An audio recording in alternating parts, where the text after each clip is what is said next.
Good morning everyone. Last class में हमने देखा था कि फ़ोटोशॉप क्या होता है, इसकी क्या क्या अपॉर्चुनिटी है और इससे हम क्या क्या काम कर सकते हैं। तो एक बार फिर से मैं कुछ फीचर्स बता देता हूँ फ़ोटोशॉप के। हम फ़ोटोशॉप से जो ज़्यादा यूज़ होता है फ़ोटोशॉप का, वो फेस को ठीक करने के लिए होता है।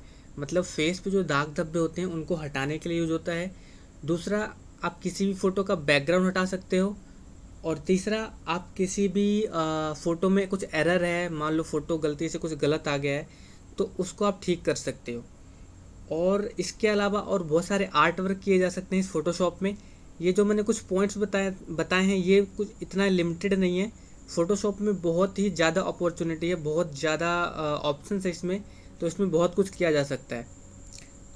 चलिए, फीचर्स तो हमने देख लिए, क्या क्या बताया मैंने, एक बार फिर से रिवाइज करता हूँ। सबसे ज़्यादा इसका यूज़ होता है वो फेस ब्लेमिशिंग के लिए होता है। दूसरा, बैकग्राउंड चेंज करने के लिए होता है। तीसरा, आर्ट वर्क करने के लिए होता है। और इमेज को ठीक करने के लिए भी होता है। अगर इमेज में कुछ गलत हो जाता है, अल्टर आ जाता है इमेज में, तो उसको ठीक करने के लिए भी होता है। अभी हम देखेंगे प्रैक्टिकल के थ्रू ये कैसे किया जाता है। उससे पहले हम देखते हैं कि फ़ोटोशॉप को ओपन कैसे करते हैं। तो फ़ोटोशॉप को ओपन करना बहुत ही आसान है। अपने अपने कीबोर्ड से विंडो बटन दबाना है। और विंडो बटन दबाने के बाद आपको फ़ोटोशॉप सर्च कर लेना है। अगर आपके फ़ोन में लैपटॉप में या फिर कंप्यूटर में फ़ोटोशॉप इंस्टॉल्ड होगा तो वहाँ पे ऑप्शन आ जाएगा और आप उस पर एंटर करके ओपन कर सकते हो। मैंने पहले ही ओपन कर रखा है। ठीक है, दो स्टेप में कीबोर्ड से विंडो बटन प्रेस करके फ़ोटोशॉप को सर्च करके उस पर क्लिक करना है और फ़ोटोशॉप ओपन हो जाएगा। अब देखते हैं कंपोनेंट फ़ोटोशॉप के।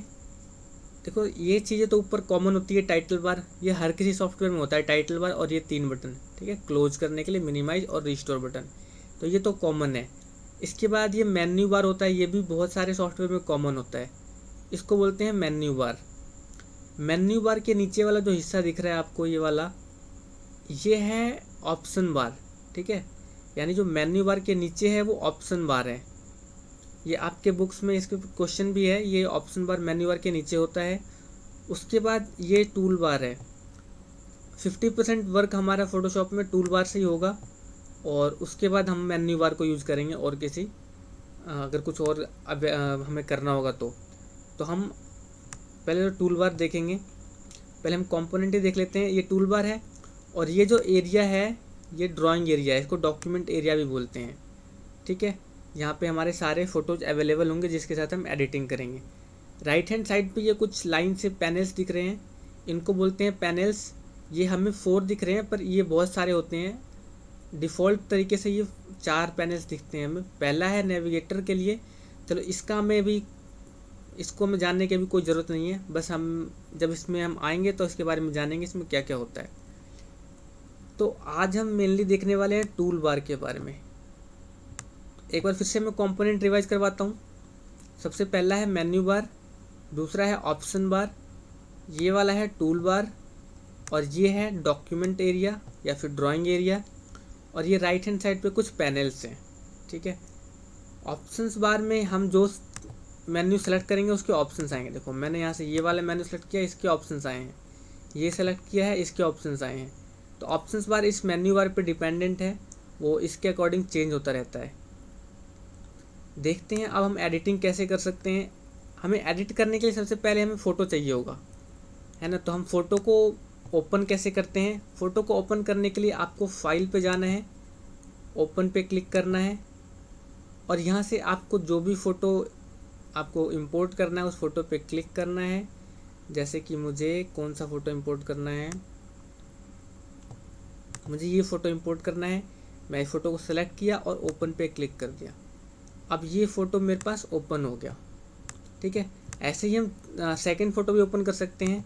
फाइल, ओपन,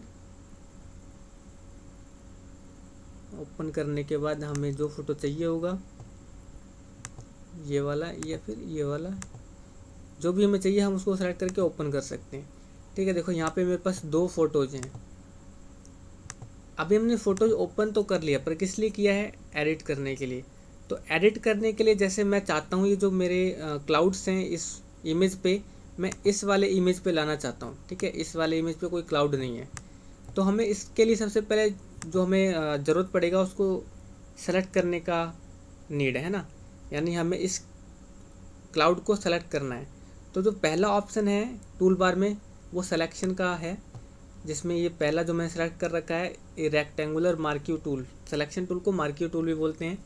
ये रेक्टेंगुलर में सेलेक्ट करता है, देखो ये रेक्टेंगल में सेलेक्ट करता है। इस पर राइट क्लिक करेंगे और ऑप्शन आएगा एलिप्टिकल है, यानी ये एलिप्स में सेलेक्ट करता है। और भी ऑप्शन है सिंगल रो मार्क्यू टूल और सिंगल कॉलम मार्क्यू टूल। उसके बाद मूव टूल है, हमने सेलेक्ट तो कर लिया पर इसको मूव कैसे करेंगे, जैसे कि मैंने इसको ये रेक्टेंगल में सेलेक्ट किया। मूव करने के लिए हम मूव टूल को सेलेक्ट करेंगे और यहाँ पे ड्रैग करेंगे इसको और ड्रॉप कर देंगे दूसरे पिक पे ले जाकर। ठीक है, जैसे हम दूसरे पिक पर ले जाकर ड्रॉप करेंगे वो इमेज जो हमने सेलेक्ट किया था वो दूसरे पिक पे आ जाएगा। अभी मैं अंडो कर रहा हूँ Ctrl+Z दबा के, पर अभी हमने देखा ये प्रॉपर तरीके से सेलेक्ट नहीं हुआ। हमने ये सेलेक्ट किया था तो ये प्रॉपर तरीके से सेलेक्ट नहीं है, तो उसके लिए एक और ऑप्शन है लेसो टूल। लेसो टूल क्या होता है, ये आप सिंपल पेंसिल की तरह ड्रॉ कर सकते हो सेलेक्ट करने के लिए। ठीक है, जैसे कि मैं बिल्कुल पेंसिल की तरह ड्रॉ कर रहा हूँ, जैसे मेरे हाथ में पेंसिल हो और मैं माउस से उसको ड्रॉ कर रहा हूँ और जहाँ जहाँ मैं ड्रॉ करूँगा वो एरिया सेलेक्ट हो जाएगा। ठीक है, ये देखो ये मैंने ड्रॉ कर दिया।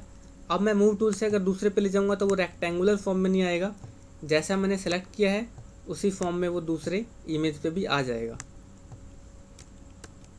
लेसो टूल का यूज़ क्या है, इसको बिल्कुल सेलेक्ट करने के लिए सिलेक्शन टूल है लेसो टूल, और इसको यूज़ करने के लिए हम बिल्कुल पेंसिल की तरह ड्रॉ करना होता है, ये बिल्कुल पेंसिल की तरह ड्रॉ होता है।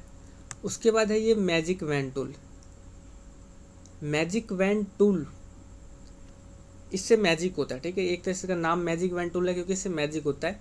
इससे हमें सेलेक्ट करना नहीं पड़ता, ये एक कलर एरिया को अपने आप सेलेक्ट कर लेता है, यानी सेम कलर एरिया को अपने आप सेलेक्ट कर लेता है। जैसे कि यहाँ पे ये नीला है, मैं यहाँ पे क्लिक करूँगा तो ये जितने भी नीले इसको इस कलर रेंज में दिखेंगे वो उसको सेलेक्ट कर लेगा। ऐसे ही मैं क्लाउड पे क्लिक करूँगा तो उसको उस कलर रेंज के जितने भी क्लाउड्स दिखेंगे वो उसको सेलेक्ट कर लेगा। यानी जो मैजिक वैन टूल है ये एक कलर रेंज को सेलेक्ट करता है। ठीक है, उसके बाद अगर हमें इमेज को डी सेलेक्ट करना है तो Ctrl+D दबाएंगे कीबोर्ड से। और अगर क्रॉप करना है, क्रॉप क्या होता है, इमेज को छोटा करना, तो क्रॉप टूल पे सेलेक्ट करेंगे क्रॉप टूल को और यहाँ पे ड्रॉ कर देंगे एक रेक्टेंगल। और जितना रेक्टेंगल ड्रॉ करेंगे कुछ इस टाइप से आ जाएगा और हमें एंटर प्रेस करते ही ये क्रॉप होकर छोटा हो जाएगा। ठीक है, तो इस तरह से हम इसको क्रॉप कर सकते हैं। ये स्लाइस टूल है, स्लाइस मार्किंग देने के लिए कहाँ से कहाँ तक कट करना है। ठीक है, इसका यूज़ मार्किंग के लिए होता है लेकिन सेलेक्ट करने के लिए, अगर हमें कुछ सेलेक्ट करना है और उसके लिए मार्किंग करनी है तो हम इसका यूज़ करते हैं स्लाइस टूल का।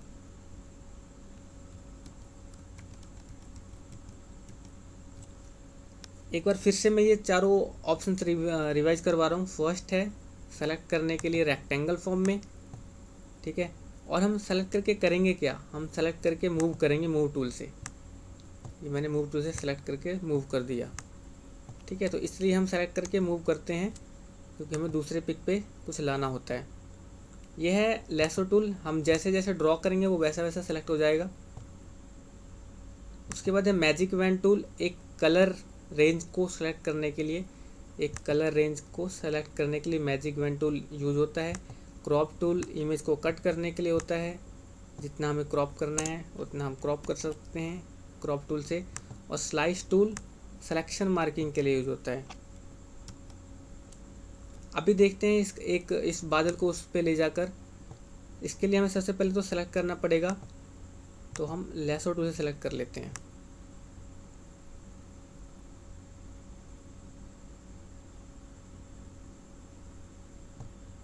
ये मैंने यहाँ पे बादल को सेलेक्ट कर लिया है। मैं मूव टूल को यूज करके इसको यहाँ से मूव कर दूँगा दूसरे इमेज पे। यहाँ पे अगर मुझे इस इमेज को छोटा बड़ा करना है तो कीबोर्ड से प्रेस करना पड़ेगा Ctrl+T। ठीक है, Ctrl+T प्रेस करते ही हमारे पास छोटा और बड़ा करने का ऑप्शन आ जाएगा। जैसे ही हम इसको अपने साइज़ का बना लेंगे, एंटर कर देना है, ये एडिटिंग से आउट हो जाएगा। अब ये कलर कुछ मैच नहीं हो रहा है ना, तो कलर करने के लिए हमें इस पर कलर करने के लिए भी कोई ऑप्शन नहीं बताया मैंने। तो एक ऑप्शन है इरेजर टूल, ठीक है, इरेजर टूल है, इससे सिंपली देखो इरेज हो जाता है, लेकिन किस अमाउंट में इरेज होगा वो यहाँ से हम ऑप्शन बार से डिफाइन कर सकते हैं, ठीक है। जैसे कि मैंने अभी ओपेसिटी 50% कर रखा है, तो 50% ही वो इरेज हो रहा था, तो देखो यहाँ से मैं इरेज कर सकता हूँ। अगर मैं इसको 100% कर दूंगा तो ये पूरा इरेज हो जाएगा एक बार में, देखो ये पूरा इरेज हो रहा है क्योंकि मैंने 100% कर दिया। तो इसको कम करके ही साइड साइड से इरेज कर लेता हूँ।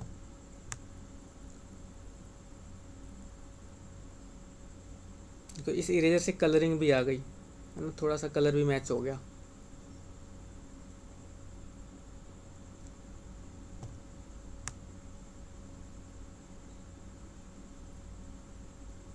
उसके बाद जो मैं ये इमेज लेकर आया हूँ, ये एक नए लेयर्स में आया है, ठीक है। यहाँ पे ये लेयर का पैनल है, ये बैकग्राउंड था हमारा, उसके ऊपर एक नया लेयर बना है। इससे हम यहाँ से हम लेयर को हाइड और शो कर सकते हैं। लेयर क्या होता है? लेयर एक परत होती है। जब भी हम किसी इमेज को किसी दूसरे इमेज के ऊपर लाते हैं तो उसकी एक परत बन जाती है।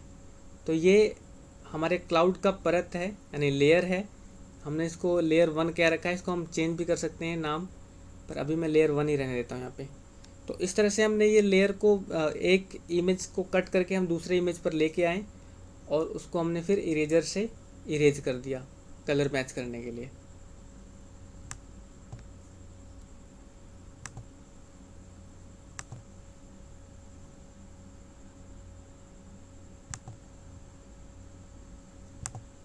अभी हमने इस इमेज को बना लिया, अभी हमें इसे सेव करना पड़ेगा। तो सेव करने के लिए हमें फाइल में जाना है, फाइल, सेव, सेव पे क्लिक करेंगे। यहाँ पे हमें नाम देना है, हमें जो भी इसका नाम देना है। मैं यहाँ पे देता हूँ ABCD, मैं क्लाउड लिख देता हूँ। और उसके बाद नीचे देखो फॉर्मेट है, ये PSD फॉर्मेट जो होता है ये फ़ोटोशॉप का फॉर्मेट है। तो अगर फ़ोटोशॉप में सिर्फ यूज़ करना है तो PSD में हम सेव कर सकते हैं, उसमें लेयर वगैरह सब कुछ सेव हो जाएंगे। लेकिन अगर हमें एज ए इमेज सेव करना है तो हमें JPG में सेव करना पड़ेगा, ठीक है। तो यहाँ पे ये JPG का ऑप्शन है, मैं इसको JPG में सेव करूँगा।